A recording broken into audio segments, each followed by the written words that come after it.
Hello guys, in this video I'm going to show you how to see your Gmail password while logged in PC. So it's pretty simple to do this. So all you have to do is go to your Chrome browser and then go here in the top right corner and click that and then go to Password Manager.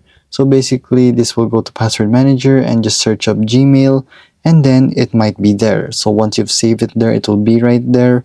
So I'm just going to blur this all out because this is all private information.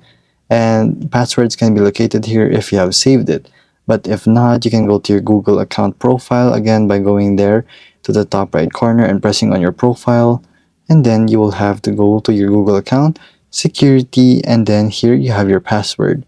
But if you have two-step verification on, you will need your password to see your password. So that is all you can do right here to see your passcode if you're using your Gmail in your Chrome.